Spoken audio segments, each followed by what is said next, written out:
रामू एक बहुत ही गरीब किसान था। उसके पास अपनी तो कोई जमीन नहीं थी, परंतु वो किसी के खेतों में काम किया करता था, जिससे कि उसे थोड़ी बहुत तनख्वाह मिल जाती थी और उनके घर का गुजारा चल जाता था। रामू के घर में उसकी बीवी शांति और दो छोटे छोटे बच्चे थे। शांति बहुत ही समझदार, कम तनख्वाह होते हुए भी वो घर को बहुत अच्छे से चलाती थी और थोड़े बहुत पैसे बचाकर स्कूल भी भेजती थी। वो जानती थी कि पढ़ना कितना जरूरी है। यदि उसके बच्चे अनपढ़ रह गए तो वो भी जीवन भर किसी की गुलामी करते रहेंगे। बस उन लोगों की जिंदगी इसी तरह बीत रही थी। जो थोड़े बहुत पैसे मिलते थे वे लोग उसी में ही खुश थे। रामू के दोनों बच्चों के स्कूल में काफी दोस्त बन गए थे, इसलिए वो बच्चे अपने दोस्तों के घर भी आते जाते थे। एक दिन दोनों बच्चे अपने दोस्त के घर गए, जिसके पिताजी जमींदार थे। उनका घर काफी बड़ा था और हर सुख सुविधा की चीज वहां पर थी। उस समय गर्मी का मौसम था और स्कूल में गर्मी की छुट्टियां चल रही थी। सोनू और मोनू जैसे ही अपने दोस्त के घर के अंदर घुसे तो वहां पर ठंडक महसूस हुई। उन्हें बहुत अच्छा लगा। अरे वाह, इनके घर में तो कितनी ठंडक है। पर हमारे घर में तो है, वहां बैठना भी मुश्किल होता है। अरे ये अमीर लोग हैं, घर में एसी लगा हुआ है, इसीलिए ये घर ठंडा है। अपने दोस्त के घर को देखकर दोनों बच्चे मन ही मन सोचने लगते हैं कि ये लोग कितने खुशनसीब हैं। इनके पास तो सब कुछ है, इतना सुंदर घर और गर्मी से बचने के लिए एसी। दोनों बच्चे अपने दोस्त के घर से वापस आते हैं और आकर अपनी माँ से बताते हैं कि वहां पर उन्हें कितना अच्छा लगा। माँ, उनका घर तो बहुत ही सुंदर है। आपको पता है, हमारे घर में तो इतनी गर्मी होती है, परंतु उनके घर में इतनी ठंड थी, हमारा तो मन ही नहीं कर रहा था वापस आने का। माँ, क्या हम भी घर में एसी नहीं लगवा सकते? हमें कितनी सड़ी गर्मी में यहाँ रहना पड़ता है। अरे बेटा, ऐसा नहीं कहते। वो लोग अमीर लोग हैं, तुम्हारे पिताजी एक गरीब। पर ऐसे लालच नहीं करना चाहिए। हमारे पास जो है हमें उसी में खुश रहना चाहिए। तुम लोग ऐसी बातें मत सोचा करो। पर दोनों बच्चों के मन से थी। वो तो सोचने लगे कि अब काश हमारे पास भी ऐसा एसी हो। पर गरीब रामू एसी कहाँ से लाता। लगे कि हमें भी एसी चाहिए। माँ, क्या हम भी घर में एसी नहीं लगवा सकते? हमें कितनी सड़ी गर्मी में यहाँ रहना पड़ता है। रामू अपनी बीवी से कहता है, देखो शांति, हम लोग तो बड़े हैं, हम समझते हैं कि हम ये सब चीजें नहीं ले सकते, परंतु ये तो छोटे छोटे बच्चे हैं। दूसरों के पास अच्छी चीजें देखकर इनके मन में लालच आना तो स्वाभाविक है। मैं चाहता तो हूँ कि इनकी सब इच्छा पूरी हो, परंतु ये मेरे बस की बात नहीं है।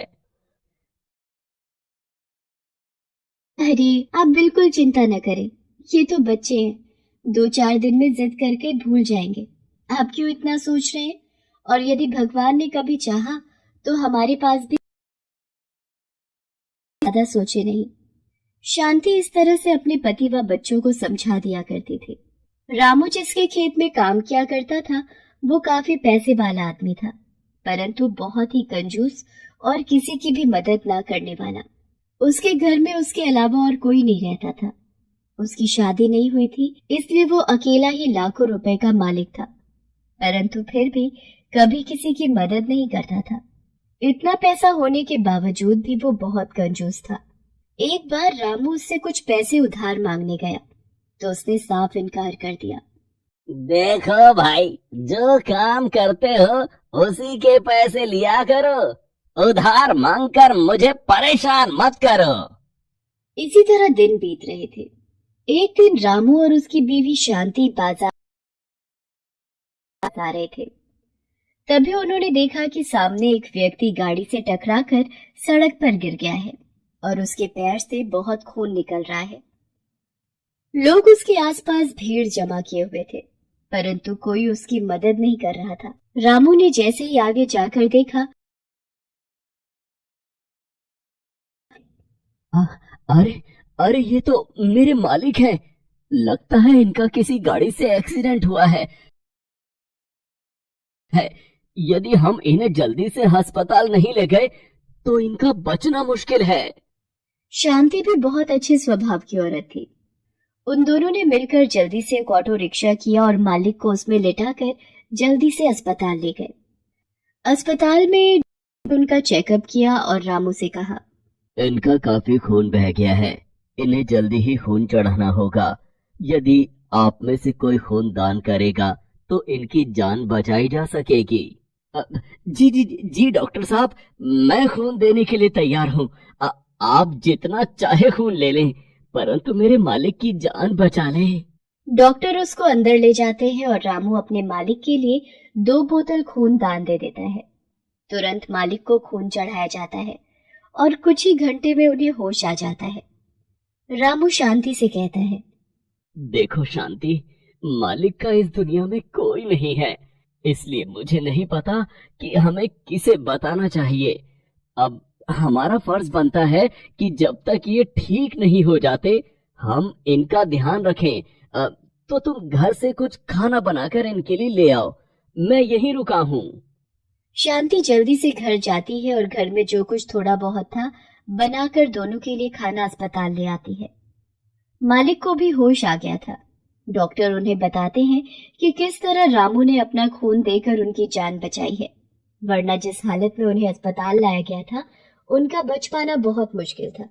मालिक ये सब सुनकर बहुत शर्मिंदा होते हैं कि उन्होंने रामू के साथ कितना बुरा व्यवहार किया, पर फिर भी उसने अपनी जान की परवाह ना करते हुए की जान बचाई। अगले दिन डॉक्टर उन्हें छुट्टी दे देता है और वे रामू से माफी मांगते हैं। रामू, यदि मैं चाहूं भी तो तुम्हारा एहसान जिंदगी भर नहीं उतार सकता।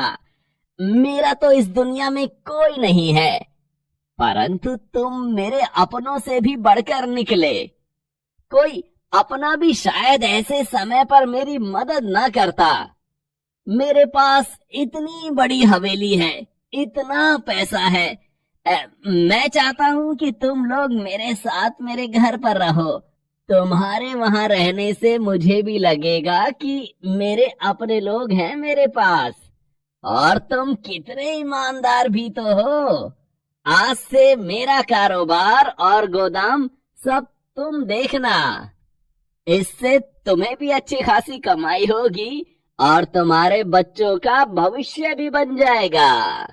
मालिक उन्हें कहता है कि वो आज से ही अपने परिवार और बच्चों को लेकर उनके साथ हवेली पर चले। शांति और रामू मालिक की ये बात सुनकर उनका शुक्रिया अदा करते हैं और अपने भगवान का भी शुक्रिया अदा करते हैं कि आखिर भगवान ने उनके सब कष्ट दूर कर ही दिए। बच्चे जैसे ही हवेली में घुसते हैं, वहां की ठंडी हवा महसूस करके और वहां लगे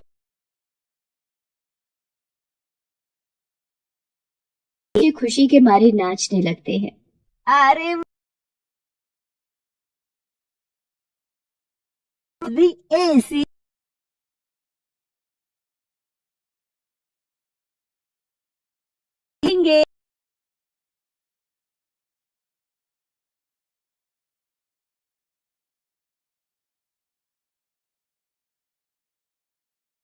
थी तब